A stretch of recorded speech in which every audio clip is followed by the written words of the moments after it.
The literary celebration that begins Part 3 is supposed to be for charity, proceeds going to all the women of the area to further their education. It's a cause that all the good and beautiful people can rally behind. The town's liberal elite, led by the governor's wife and Vavara, have put their good name on the line for this cause and for the celebration. But all is not well, and the governor knows it. The morning of the literary celebration is marred by worker riots, sparked from bulletins and propaganda planted throughout the province. The governor senses that the literary celebration will turn out to be a disaster, and he wants to cancel it. But his wife, in Peter's pocket, insists that it go on. And so it does. Much confusion about the literary celebration persists. Initially, rumors had it that there would be lunch provided, but such an expense would cut too much into the charitable intentions. So that was not part of the official invitation. People expected a lunch, but one would not be forthcoming. There was to be a ball after the literary celebration. This appealed to family vanity and encouraged many to attend the celebration. But many of the people were not at all interested in the literary nature of the celebration and were more interested in the dance. The elite had high-minded reasons for putting on the celebration, to elevate the tastes of the people. But the crooked wood of the provincials did not necessarily appreciate it. So the show goes on, and it is quite a show. Everyone is there. Lebyadkin begins the evening, or morning, with a bawdy poem.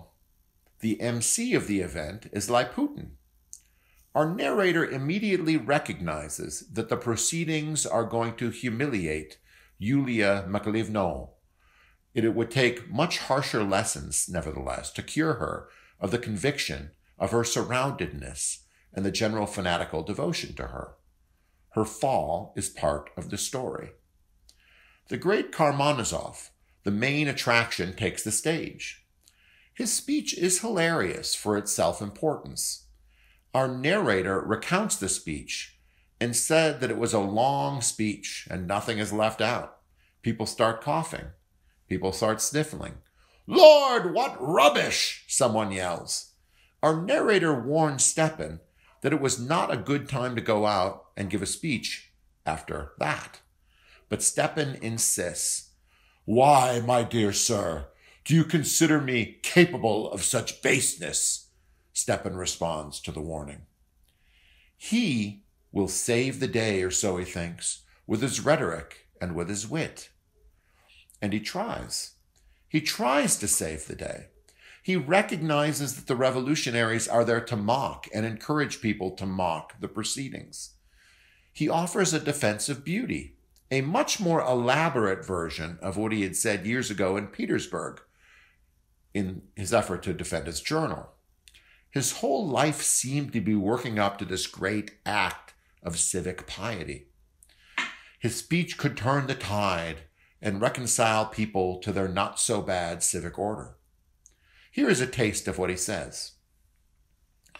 "I proclaim that Shakespeare and Raphael are higher than the emancipation of serfs, higher than nationality, higher than socialism, higher than the younger generation, higher than chemistry, higher than almost all mankind, for they are really the fruit, the really real fruit of all mankind, and maybe the highest fruit there may ever be. Mankind can live without science and without bread, and it can not only live without beauty. No, then there would be nothing to do at all in the world." And while he says this, people cough. People sniff. People complain that he has insulted society. He argues, but to no avail. Shouts go out for lunch.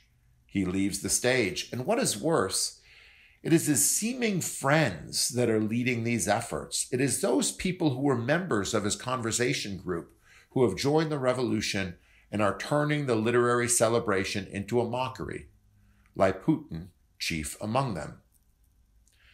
As I say, he is chased off the stage. The next speaker is something like an adjunct professor who tries to rile up the people to revolution. He shouts his piece and leaves, and the crowd is paying no more attention to him than it had paid to Stepan. Finally, in the coup de grace, the young girl who had been concerned about the oppression of the students in the meeting at Virginsky's house takes the stage and bloviates on her platitudes.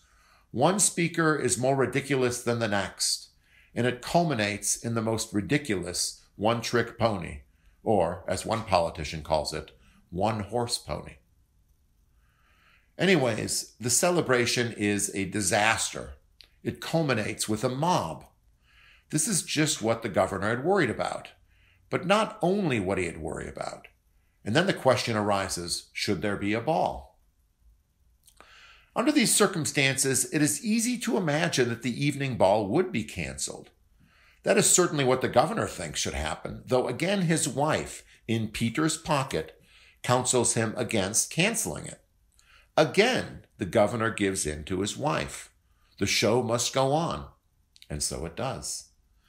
Many people will not show up to the ball in any event, and the evening ends up being a collection of misfits and losers.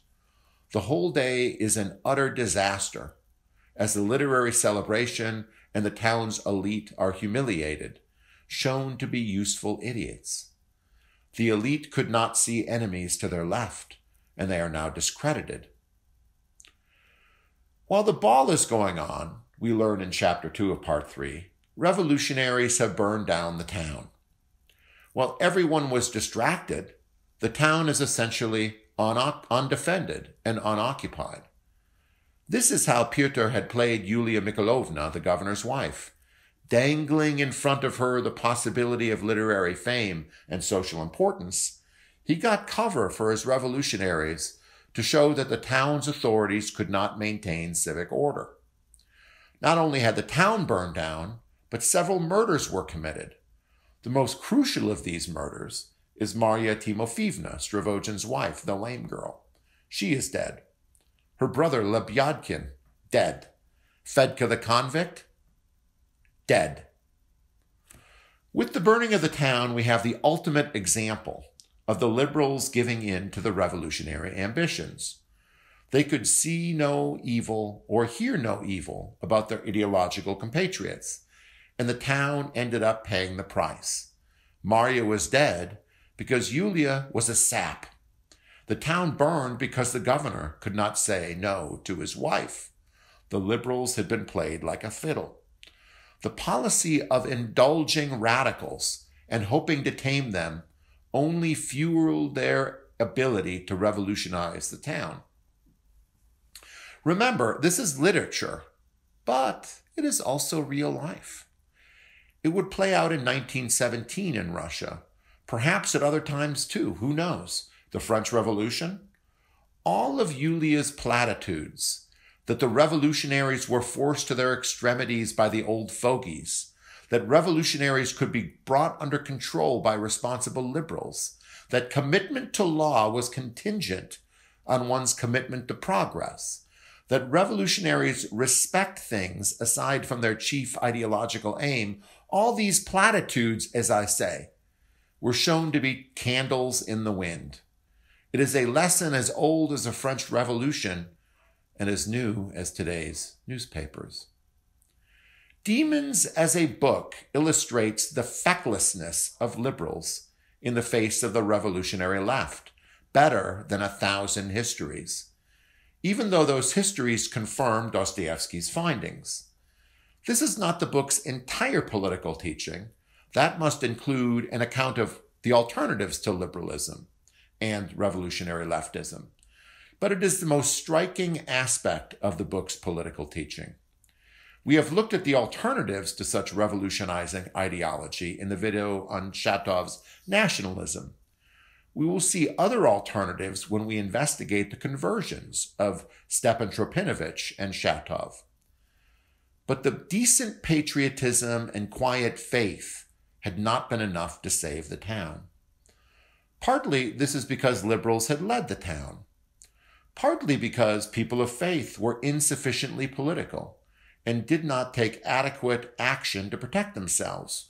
from the mockery and dishonoring that came from the liberals and the revolutionaries. No one saw it coming.